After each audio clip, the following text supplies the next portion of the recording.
첫 번째 책은 가하무라 겐키의 4월이 되면 그녀는입니다. 흘낏 봐도 로맨스 장르라는 걸 알 수 있을 정도로 예쁜 표지가 눈에 들어오는 책이에요. 주인공 후지시로는 야요이와 곧 결혼을 앞둔 30대 남자입니다. 그런데 후지시로의 일상을 흔드는 이상한 일들이 연속해서 일어납니다. 시작은 하루에게서 온 편지였습니다. 하루는 9년 전 대학 동아리에서 만났다가 헤어진 후지시로의 연인이었는데요. 헤어진 뒤 한 번도 연락을 안 하다가 뜬금없이 편지를 보내오는 것이었죠. 편지에는 하루가 혼자 떠난 여행에서 겪은 일들이 써 있었는데요. 하루는 왜 편지를 보낸 걸까요? 야요이의 여동생 준의 행동도 이상했습니다. 준은 후지시로에게 1대1로 상담을 요청합니다. 후지시로가 정신과 의사였거든요. 후지시로는 1대1로 처제를 만나기가 꺼려졌지만 야요이가 괜찮다고 해서 만남을 가지는데요. 준은 뜬금없이 언니와 관계를 안 하지 않냐면서 후지시로를 유혹합니다. 준의 육감적인 몸매에 흔들릴 뻔한 후지시로는 간신히 상황을 무마하고 집에 돌아오죠. 상담은 잘하고 왔냐는 야요이의 말에 후지시로는 대답을 얼버무립니다. 그리고 며칠 뒤 야요이가 감쪽같이 사라집니다.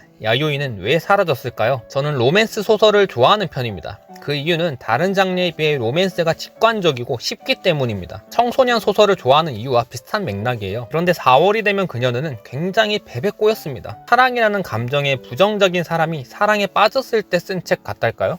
작가가 하고 싶은 얘기가 뭔지 이해가 잘 안 되더라고요. 결말도 납득이 잘 안 됐습니다. 영화로도 나왔던데 영화도 평이 그렇게 좋진 않은 것 같더라고요. 그래도 일본식 감성이 담긴 사랑 이야기를 좋아하신다면 조심스럽게 추천드려봅니다. 두 번째 책은 서석찬 작가님의 에덴입니다. 에덴은 영생에 대해 다루는 SF 소설이에요. 천재 과학자 케빈이 트랜스미션이라는 놀라운 기술을 개발합니다. 트랜스미션은 인간의 뇌와 신체를 인공적으로 바꿔서 영원히 늙지 않게 해주는 기술이었는데요. 당연하게도 사람은 늙는 것에 대한 두려움이 있기 때문에 세계의 많은 사람들이 트랜스미션을 받았고 이 기술을 찬양합니다. 하지만 트랜스미션을 반대하는 사람들도 있었는데요. 이 책의 주인공 신우도 그 중 한 명이었습니다. 그런데 문제가 있었어요. 신우가 아무리 노력해도 트랜스미션의 문제점을 명확히 밝히기가 어려웠거든요. 결국은 신우의 애인인 수진조차도 트랜스미션을 받는데요. 신우는 수진을 보면서 트랜스미션의 문제를 찾아보려 하지만 아무것도 얻어내지 못합니다. 결국 신우는 트랜스미션을 직접 받아서 문제점을 찾아보려 합니다. 트랜스미션에 숨겨진 진실은 무엇일까요? 아니, 진실이 있긴 한 걸까요? 보통 독자는 책을 읽으면서 주인공의 감정에 동화되고 주인공의 편에 서게 되는데요. 저는 신우와 달리 트랜스미션을 받는 게 당연하다고 느껴졌습니다. 여기에 힘을 더 실어주는 게 트랜스미션을 개발한 케빈의 이야기입니다. 책에서는 케빈이 어쩌다 이 기술을 개발하게 됐는지 엄청 자세하게 나오는데요. 이 이야기가 굉장히 흥미롭습니다. 트랜스미션의 적대적인 신우의 입장에서만 책이 서술됐다면 이야기가 지금처럼 풍성하지 못했을 것 같아요. 케빈의 이야기가 있었기 때문에 신우의 신념이 더 빛나기도 했습니다. 물론 신우는 평범한 사람이고 케빈은 세계를 호령하는 천재 과학자인데 상대가 너무 안 되는 싸움이지 않나 싶긴 하더라고요. 과학자가 어쩌고 트랜스미션이 어쩌고 해서 내용이 어려울까봐 걱정하실 수 있는데요. 과정을 쉽게 잘 풀어내서 읽는데 전혀 어려움이 없었습니다. 가독성 좋은 SF 소설을 찾으신다면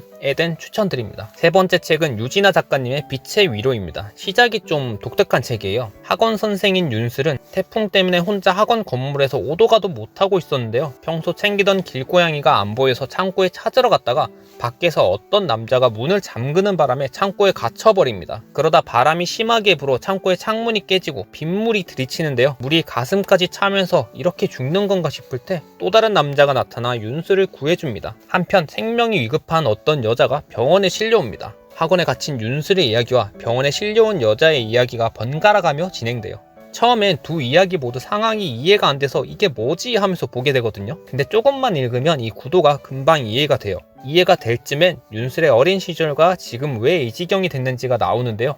거기서부터는 술술 읽힙니다. 이 책을 도서 사이트에서 검색하면 장르가 일반 소설로 나오거든요. 근데 판타지 로맨스라고 하는 게 더 정확할 것 같아요. 여기서 판타지가 이 책의 핵심인데요. 이 책에서 판타지 요소를 빼고 로맨스만 보면 우리가 흔히 아는 막장 드라마 스토리와 별반 차이가 없습니다. 막장 하면 출생의 비밀이나 사랑하지만 헤어져야 하는 커플 이야기처럼 하나같이 진부한 내용들이 떠오르죠. 그런데 여기에 판타지 요소를 적절히 섞으면서 진부한 이야기를 빛나는 이야기로 바꿔버리더라고요. 그게 이 책의 가장 큰 매력 포인트입니다. 연출이 중요하다는 걸 이 책을 보면서 다시 느끼게 됐습니다. 아쉬웠던 건 이야기가 뒤로 가면서 판타지 비중이 너무 커져버렸다는 건데요. 그것 때문에 결말이 논리적으로 맞지 않게 돼버립니다. 가독성도 좋아서 엄청 집중해서 보고 있었는데 그 부분에서 몰입이 약간 깨지더라고요. 뻔한 이야기를 색다른 방식으로 풀어내는 사랑 이야기가 궁금하시다면 빛의 위로 추천드립니다. 네 번째 책은 민경애 작가님의 커넥트입니다. 이 책의 주인공 다나는 7살 때부터 이상한 꿈을 꾸기 시작했습니다. 꿈에선 또래로 보이는 어린아이가 아빠에게 멱살을 잡혀 있었는데요. 아이의 엄마가 아빠를 말리기 위해 끼어들다가 아빠에게 밀려 넘어집니다. 그런데 엄마가 넘어지다가 모서리에 머리를 잘못 부딪혀 사망에 이릅니다. 이후 아이는 아빠에게 사정없이 두들겨 맞습니다. 다나는 이 꿈을 매일 밤 꾸는데요.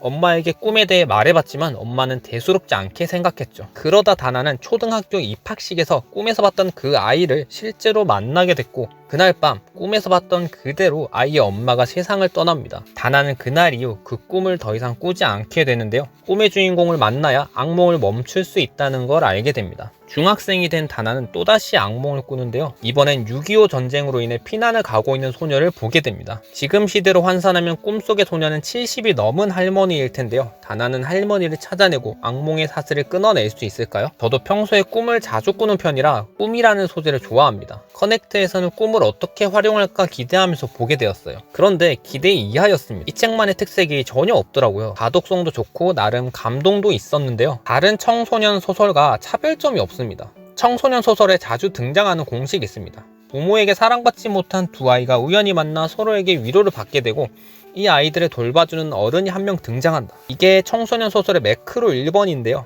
딱 이대로 이야기가 흘러가요. 앞서 소개한 빛의 위로는 색다른 연출 덕에 뻔한 이야기가 신선하게 느껴졌다고 말씀드렸는데요. 이 책은 그런 연출이 없습니다. 만약 읽기 쉬운 입문용 청소년 소설을 찾으신다면 커넥트는 추천할 만한 책입니다. 하지만 이미 많은 청소년 소설을 읽으신 분에게는 추천하기 어려운 책이에요. 다섯 번째 책은 허태연 작가님의 플라멩코 추는 남자입니다. 조금만 수틀리면 화부터 내는 67세 노인 나문이 있습니다. 얼마나 성질이 고약하냐면 일하고 늦게 들어온 아내에게 국수에 계란 지단을 안 올렸다고 뭐라 할 정도였어요. 그러던 나문이 30년 넘게 해온 굴삭기 일을 그만두면서 남은 인생을 후회 없이 살기 위한 버킷리스트를 작성해보는데요. 그 1번이 재밌게도 남보다 먼저 화내지 않기였습니다. 그 뒤를 따르는 게 명품 정장 사입기, 외국어 배우기 등등이 있었죠. 의외로 나무는 자신이 적은 버킷리스트를 착실하게 클리어했고 마지막 항목에 도달합니다. 그것은 평생 마음에 담아뒀던 헤어진 가족 만나기였습니다. 나무는 최종 버킷리스트까지 잘 해낼 수 있을까요?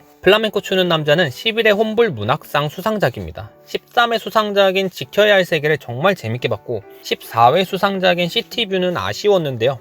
1대1이었기 때문에 이 책의 역할이 상당히 중요했어요. 결과부터 얘기하면 대만족이었습니다. 책 소개에 이야기의 끝에 진짜 가족을 만나게 된다는 문구가 있었거든요. 책 제목인 플라멩코를 추는 것과 가족을 만나는 게 무슨 연관이 있는지 감이 잘 안 오더라고요. 책 초반부는 꼰대 같고 걸핏하면 화내는 나문의 성격 때문에 눈살이 절로 찌푸려졌습니다. 제가 읽은 책 중에 화가 났다라는 표현이 가장 많이 나온 책일 거예요. 그런데 나문의 버킷리스트가 등장하면서 분위기가 바뀌었고요. 마지막 버킷리스트에 이를 때쯤엔 예상치 못했던 방향으로 내용이 이어졌는데요. 그 방향성이 너무 좋았습니다. 그때서야 책 소개 문구가 이해가 됐습니다. 자연스럽게 이어지는 가족 이야기와 깔끔한 마무리에 제 마음이 따뜻해지더라고요. 가독성, 재미, 감동 모두 챙긴 책이었습니다. 이 책 덕에 앞으로 나올 홈불 문학상 수상작도 챙겨볼 것 같습니다. 여기까지 5권을 살펴봤고요. 이번 영상에서 소개한 책 중 베스트 한 권은 마지막에 소개한 플라멩코 추는 남자입니다. 가슴 따뜻한 이야기를 좋아하신다면 이 책 꼭 읽어보시길 추천드립니다. 이번 영상은 여기까지입니다. 시청해주셔서 감사합니다.